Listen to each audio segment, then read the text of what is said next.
Welcome to RK news.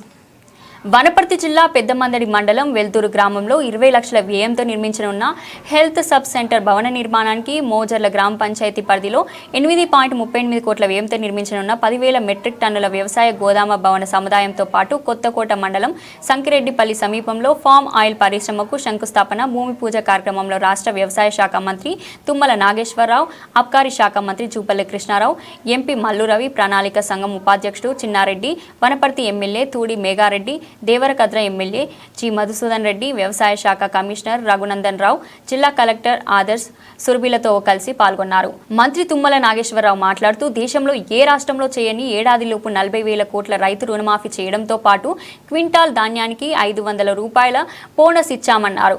ముఖ్యమంత్రి మహబూబ్ నగర్ జిల్లాకు చెందిన వాడు కావడంతో జిల్లాలో సాగునీటి ప్రాజెక్టుల విషయంలో ప్రత్యేక దృష్టి పెట్టి త్వరితగతిన పూర్తి చేయాలని కృతి నిశ్చయంతో ఉన్నారని, ఇతర పంటలతో పోలిస్తే పామాయిల్ పంట నష్టం తక్కువ, ఎక్కువ లాభసాటిగా ఉంటుందనడానికి స్వయంగా ఒక రైతుగా నేనే ఒక ఉదాహరణ అన్నారు. రాబోయే రోజుల్లో మరింత 20 లక్షల టన్నుల వరకు పామాయిల్ ఉత్పత్తి చేసే స్థాయికి చేరుకోవాలని రాష్ట్ర ప్రభుత్వం అన్ని విధాల రైతులకు అండగా ఉంటుందని అన్నారు. ఇప్పుడు పడేటటువంటి బాధలు ఏ పంటకి లేనటువంటి బాధలు అన్ని పంటలకి బాధలు ఉన్నాయి. కానీ ఈ పంటకు ఆ బాధలు లేవు. నేను 35 సంవత్సరాలుగా ఈ వ్యవసాయం చేస్తున్నా. ఇందాక చిన్నన్న గారు చెప్పినట్టుగా నేను ఈ మాత్రం నిలబడి రాజకీయాల్లో ఉండాలి అంటే ఈ పామ్ ఆయిల్ వ్యవసాయమే నన్ను నిలబెట్టిందని చెప్పి కూడా మీకు ఈ సందర్భంగా మనం చెప్తున్నాం. 80 ఎకరాలు పామ్ ఆయిల్ వేశారు అని అంటే దానికి నేను సంతోషిస్తున్నా. ఆయన ఎప్పుడు శాసనసభలో వ్యవసాయం గురించి మాట్లాడే వ్యక్తి, అధికారంలో ఉన్నా అధికారంలో లేకపోయినా ఆయన వ్యవసాయ బడ్జెట్ మీద ఆయనే మాట్లాడేవాడు. 100 మెట్రిక్ టన్నులు కావాలంటే 3 మెట్రిక్ టన్నులకే మనం ఉత్పత్తి చేస్తున్నాం. కాబట్టి అన్ని లక్షల మెట్రిక్ టన్నులు మనం ఉత్పత్తి చేయాలి అంటే మన తెలంగాణలోనే 20 లక్షల ఎకరాలు వేసుకునే అవకాశం ఉంది. ఇప్పటికి కేవలం 2.5 లక్షల ఎకరాలే వేసాం. అంటే మీరు ఏటా 1-2 లక్షల ఎకరాలు వేసుకెళ్తే ఈ 5-10 సంవత్సరాల్లో తెలంగాణలో 20 లక్షల ఎకరాలు సాగయ్యే అవకాశం ఉంది. అదృష్టవశాత్తు మీ జిల్లాకి ఈ సంవత్సరం ఈ యొక్క కాంగ్రెస్ ప్రభుత్వం రావటం, సాక్షాత్తు జిల్లా వాసే ముఖ్యమంత్రి రావటం, ఈ జిల్లా అభివృద్ధి పట్ల ఆయన చిత్తశుద్ధితోటి వేయింపౌళ్ళు పనిచేయటం, ఈ జిల్లాలో ఉన్నటువంటి నీటిపారుదల ప్రాజెక్టుని ఆయన ఏ విధంగానైనా సరే పూర్తి చేసి ఈ జిల్లా రుణం, ఈ నల్లమల్ల బిడ్డ రుణం తీర్చుకోవాలని చెప్పి పట్టుదలతో ఉన్నారు. ఇప్పటికే మొదలుపెట్టినటువంటి కలవకుర్తి, నెట్టంపాడు, జోరాల, కోయిల సాగర్ అనేక ప్రాజెక్టులు ఇంకా తుది దశలో ఉన్నాయి. పనులు చేసుకోవాల్సిన అవసరం ఉంది. నేను అప్పుడు ఇరిగేషన్ మంత్రిగా మీ జోరాల పూర్తి చేసే సందర్భంలో కూడా మంత్రిగా ఉండే అవకాశం వచ్చింది. అదేవిధంగా రహదారులు వేసే దాంట్లో కూడా ఈ జిల్లాకు సంబంధించినటువంటి ప్రధాన రహదారులు వేసే అవకాశం నాకు ఆ ప్రభుత్వాల్లో దక్కింది. ఇప్పుడు భగవంతుడి దయ వల్ల, మీ దయ వల్ల రేవంత్ రెడ్డి గారి ప్రభుత్వంలో మీకు సేవ చేసే అవకాశం వచ్చింది. అంతకంటే నాకేమి అవసరం లేదని చెప్పి కూడా మీకు ఈ సందర్భంగా మనం చేస్తున్నాం. పెద్దలు చెప్పినట్టుగా తప్పకుండా బీచ్ పెళ్లిలో కూడా ఇదే సంవత్సరం ఫ్యాక్టరీ స్టార్ట్ చేసి ఈ జిల్లాలో మొట్టమొదటిసారిగా 2 ప్రాజెక్టులని పూర్తి చేస్తామని చెప్పి కూడా విజ్ఞప్తి చేస్తున్నాం. కేంద్రం కూడా అడిగారు, అది మా రవి గారికి భుజాల మీద పెడతాను. ఈ పామ్ ఆయిల్ కి సంబంధించినటువంటి కేంద్ర ప్రభుత్వం చేయాల్సినటువంటి ఏ పని ఉన్నా ఇప్పటికి 27% ఇంపోర్ట్ డ్యూటీ వేశారు. గతంలో 45% ఇంపోర్ట్ డ్యూటీ ఉండేది. అన్న మన తరఫున దెబ్బలాడి 45% వేస్తే ఇంకా మన ధర పెరిగేటట్టు ఉంది. కాబట్టి పామ్ ఆయిల్ ధర 25,000 దాటేదాకా ఈ ప్రభుత్వం మీ తరఫున కొట్లాడుద్దని చెప్పి కూడా మీకు విజ్ఞప్తి చేస్తున్నాం. మా ఎండీ గారు ఎంతో కొంత పెంచాలని చెప్పి కూడా అడుగుతున్నాం. ప్రతి నెల పెరగటమే తప్ప తరగటం ఉండకూడదు. కాబట్టి దయచేసి మన రైతులు సంతోషంగా వ్యవసాయం చేసేటట్లుగా మీకు కాపుకొచ్చే 3 సంవత్సరాల లోపల మీరు ఏ పంట అయినా వేసుకోవచ్చు. అందులో ఏ పంట వేసినా కూడా మీకు ఇంకా అదనపు ఆదాయం వస్తుంది, ప్రభుత్వ సబ్సిడీ వస్తుంది. పంటలన్నిటికీ అంతర పంట వేస్తే కూడా దానికి కూడా సబ్సిడీ ఇవ్వమని చెప్పాం. కాబట్టి మీరు 3 సంవత్సరాలు మాట్లాడకుండా ఉండాల్సిన పని లేదు. కూడా ఆదాయం తీసుకోండి.